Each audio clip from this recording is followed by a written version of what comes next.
Assalamualaikum, come back to my channel YouTube Muhammad Azli. Okay, hari ni aku nak sambung part 3. Okay, hampa dah tahu lah kot part 3 dia. Aku nak cutting body.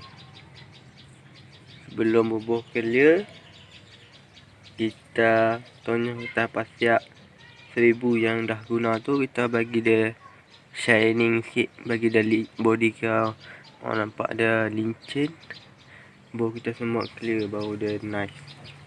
Okay, tapi kalau hampa nak semut terus pun tak apa, ikutlah hampa kan. Tapi kalau aku tanya dulu, bagi dia lincin sikit. Okay, layanlah video time slap aku.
buat video ngecat.